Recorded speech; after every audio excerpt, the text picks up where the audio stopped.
मतलब लोग ना पॉडकास्ट के ग्रोथ के बारे में बात करते हैं, पर यूट्यूब में मैंने 4 साल सिर्फ ऐसे वीडियो बनाए जहाँ मैंने सीखा कि ऑडियंस को जानना क्या है, और तब बिल्कुल कोई भाव नहीं देता था क्योंकि तब किसी को नॉलेज वाले वीडियोस चाहिए नहीं थे।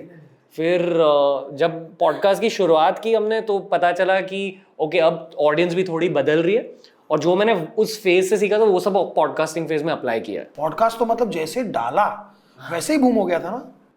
आई थिंक 10 एपिसोड हमने ऐसे ही एक्सपेरिमेंट किए, 11वें एपिसोड में प्रियंका चोपड़ा आ गई, तो ये थोड़ा एक लक फैक्टर भी रहता है। मीडिया के लोग ये जानते हैं कि बहुत बड़ा लक फैक्टर रहता है हमारी इंडस्ट्री में, कभी भी कुछ भी हो सकता है। और नई चीज पे बड़ा सेलिब्रिटी आना वो बहुत मुश्किल हो जाता है, बट क्या बात है यार। हाँ, थोड़ी धार्मिक चीज कहना चाहूंगा प्लीज। तो मुझे बहुत बुरा लगता था वो पहले 4 साल में कि इतनी मेहनत कर रहा हूँ पर ग्रोथ नहीं मिल रही है। तब एक मंक, एक्चुअली तभी मैं एक मंक से मिला था, उन्होंने मुझसे कहा कि हमेशा भगवान आपकी मेहनत देखते हैं, तो मेहनत का फल हमेशा मिलेगा। तो जो लक फैक्टर पॉडकास्टिंग फेज में मिला वो एक्चुअली आई फील उस मेहनत की वजह से, जब 4 साल ग्रोथ नहीं मिली। ये लोग नहीं जानते, लोगों को लगता है कि पॉडकास्ट ओवरनाइट हो गया, बट पॉडकास्ट की ग्रोथ के लिए भी यूट्यूब के बारे में सीखना जरूरी था। बट मैंने एक चीज देख ली है रणवीर कि आप मेहनत करते रहो ना, फल जरूर मिलता है। और हमें नहीं मिल रहा, हम तो ये नहीं हो रहे, बट मिलता है। बहुत लोग मिलते हैं भाई। अब जैसे इनिशियली हमने 2021 से चालू किया यूट्यूब करना, तो 2020 में मैंने सोच लिया था कि खुद का करना है, लेकिन टीवी में मैंने ये सेम चीज़ टीवी में पिच की थी कि भाई मैं शो बनाता हूँ और आईपी मेरे पास रहेगा। अगर आपको शो 10 रुपये में बनता है तो राइटर, डायरेक्टर, प्रोड्यूसर का जो कॉस्ट रहता है वो काटो, सीधा 7 रुपये पे आ गया। फिर आप मेन सेलिब्रिटी का पैसा काटो, सीधा 4 रुपया कम हो गया। तो प्रैक्टिकली जो शो आप 10 रुपये में बना रहे हो वो शो मैं आपको 3 रुपये में देता हूँ, बशर्ते आप मुझे आईपी दे दो। ये किसी चैनल ने मतलब ऐसा भी नहीं कि बताते हैं नहीं करना, भाई ये तो वर्क ही नहीं करेगा यार, ये तो होगा ही नहीं। मैंने बोला कि यार क्या करूँ। फिर हमने जब फर्स्ट हमारा बेबी होने वाला था तो मेरे को था कि मीडिया पता नहीं किस तरह से इसको डालेगी, तो मैं कहा भारती ये अनाउंसमेंट कर दे यूट्यूब पे, फिर देखते क्या होता है। तो वो अनाउंसमेंट की और वो वीडियो सीधा 20 मिलियन मार दिया, बिकॉज बात ही ऐसी थी कि भारती इज प्रेग्नेंट। तो वहां से वो चीजें चलने लग गई। और उससे पहले मैंने इंडियन गेम शो बनाया, वो मेरा खतरा एक टीवी शो चलता था, तो मेरे को लगा वो वैसा ही कुछ यूट्यूब पे करते हैं। सो मेरे पास जितने पैसे थे हमने सारे पैसे लगा के बहुत बड़ा शो बनाया। इट वाज लाइक 102 सेलिब्रिटीज आए थे, फ्रॉम जजेस to host to dance to, मतलब सब आ गए थे। और हम लोगों ने 6 दिन में 71 एपिसोड शूट किए उसके, और वो पूरा क्रेजी हो गया। तो आई एम कमिंग बैक कि मैं कहाँ से आ रहा था। लोगों को लगता है कि आपका यूट्यूब चल रहा है यार, मैं भी ब्लॉग बनाता हूँ यार, मैं भी पॉडकास्ट करता हूँ, पर वो इतना वर्क करता नहीं, क्योंकि वो 4 या 5 या 6 या 7 या 8 में रुक जाते हैं। उनको रुकना है 150 पे, देखना है 150 बना के कि भाई क्या है। एम आई रॉन्ग और राइट? यूट्यूब और जनरली सोशल मीडिया की ग्रोथ को लेकर मैं ये मानता हूँ कि आपको खुद पहले तो मजा आना चाहिए वो करते हुए। हर किसी को अब सोशल मीडिया स्टार बनना है, पर वीडियो शूट करने में मजा नहीं आता। आई फील कि जो हम भी कर रहे हैं ये हमारा ड्रीम है, कैमरे के सामने हम सब बैठे हैं, मजा आ रहा है, ऐसा लग रहा नहीं कि हम काम कर रहे हैं, पर ये हमारा काम भी है। तो पहली कंडीशन तो वो होनी चाहिए। दूसरी कंडीशन, मैं क्योंकि मेरे लिए ये काम करेगी, मैंने एक बुक ली थी स्टार्ट में, जब भी कोई नया फेज प्लान कर रहा हूँ, जैसे फिटनेस में शुरुआत हुई थी, फिर एक फैशन, ग्रूमिंग, वो सब का फेज स्टार्ट हुआ था, मैं हमेशा 50 आइडियाज लिख देता हूँ। अगर मेरे अंदर 50 वीडियो है तो फिर मैं उस फेज को अटेम्प्ट करूंगा। पर ये भी देखना चाहिए कि क्या लोगों को वो देखना है या नहीं, क्योंकि अक्सर ना लोग मतलब खुद के अकॉर्डिंग कंटेंट बनाते हैं और इवेंचुअली ऑडियंस को देखना ही नहीं है। ये आई फील कि आप एक्सपीरियंस से सीख लेते हो, मतलब जो आप दोनों ने टीवी में सीखा है, आई एम श्योर कि कुछ लर्निंग्स इस फेज में भी यूज हो रहे हैं। तो मीडिया बहुत बदल रही है, मीडिया सच में बदल रही है। और मेरे को जैसे आप कह रहे हैं कि आपकी चीज़ में मज़ा आना चाहिए, आपको करते हुए मज़ा आना चाहिए। मैं जब पंजाब में थी ना, मैं कॉलेज स्कूल में पढ़ती थी, तो मतलब मैं फ़नी थी, ए भाई आ ना भारती इधर कुछ करके बताना, और टीचर की एक्टिंग। बाद में मुझे ना पता चला, जब मैं बॉम्बे आई, मैं वही चीज़ कर रही हूँ और मुझे लाखों रुपया मिल रहा है। उसमें मुझे मज़ा भी आ रहा है, जैसे आपने कहा कि हमें अच्छा लग रहा है कैमरे के सामने। और मुझे लगता है कि मैं बड़ी ब्लेस्ड हूँ, मुझे मज़ा आता है। मैं अगर शूट पे जाती हूँ ना रणवीर, जैसे लाफ्टर शेफ चल रहा है, मुझे मज़ा आता है कि मैं वहाँ पे कॉमेडी करूँगी, जो मुझे अच्छा लगता है करना, और मुझे उसके पैसे मिल रहे हैं। नहीं, आई थिंक वो भी है ना कि आदमी डे वन से उस पे लगा रहता है। हाँ। बहुत 99% लोग तो छोड़ देते हैं। अगर वो छोड़े नहीं, पकड़ के रखे तो सबको मिलेगा। अनफॉर्चुनेटली वो नसीब होता है, मजबूरियां होती है, 50 चीजें होती है, लेकिन आदमी छोड़ देता है। आपने जब इनिशियली 4 साल आपके जब चल रहे थे बियर बाइसेप्स पॉडकास्ट नहीं, उस टाइम पे आपका क्या फेस था कि भाई चल रहा है? बिकॉज मैं कहाँ से आता हूँ, मैं बताता हूँ कि एक तरफ यूट्यूब पर ऐसे लड़के देखे जाते हैं, ऐसे एक्टर्स देखे जाते हैं जो थोड़े से ज़्यादा फनी है और ज़्यादा आउटस्पोकन है। आउटस्पोकन आप भी हो, लेकिन आप एक गुड बॉय हो। कहीं ना कहीं आपके जो इमेज है ना, वो एक ट्रेडिशनल यूट्यूबर वाली इमेज नहीं है। ऐसा नहीं होगा कि मेरा इमेज एक ट्रेडिशनल दामाद का इमेज है। यस ऐसे लगता है कि यही हमारी बेटी को सुखी रखेगा। हाँ, सच में कसम से ऐसा। और आपके अलावा बहुत, मतलब शायद ही कोई होगा, अभी तो ऑब्वियसली बहुत लोग आ गए और मतलब समंदर है यहाँ पर और सबके लिए यहाँ पे फिशेस है। इतना क्यों भरोसा था आपको अपनी चीज पर, जबकि वो चीज आपको कुछ दे भी नहीं रही थी?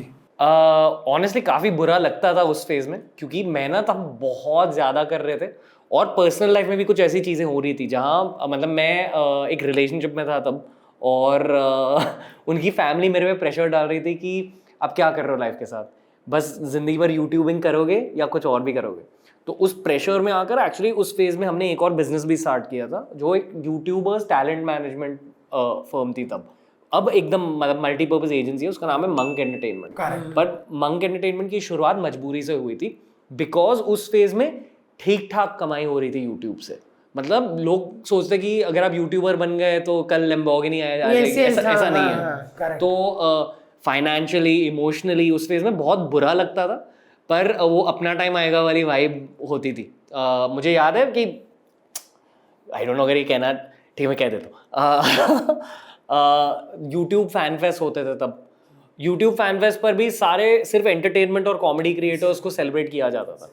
और मुझे याद है कि जो कुकिंग यूट्यूबर्स होते थे, ब्यूटी मेकअप वाले यूट्यूबर्स होते थे, मेरे जैसे फिटनेस फैशन वाले यूट्यूबर्स, हमें बिल्कुल भी मतलब हाईलाइट नहीं किया जाता। तो जेन्युइनली बुरा लगता था, पर एक विजन थी कि नहीं कुछ ना कुछ तो होगा, क्योंकि मुझे सामने से आइडियाज आ रहे थे वीडियोस के, एंड बहुत स्लो ग्रोथ मिल रही थी, टेस्ट क्रिकेट जैसी ग्रोथ थी। तो मुझे ये पता है कि एक पॉइंट आएगा इस पूरे जर्नी में जहाँ सब कुछ फटेगा। वो ऑटोमेटिकली पॉडकास्ट के थ्रू हुआ, पर 4 साल लगे, बहुत कुछ ट्राई किया, अलग अलग चीज़ें ट्राई की, एक्सप्लोसिव ग्रोथ पॉडकास्ट से मिली।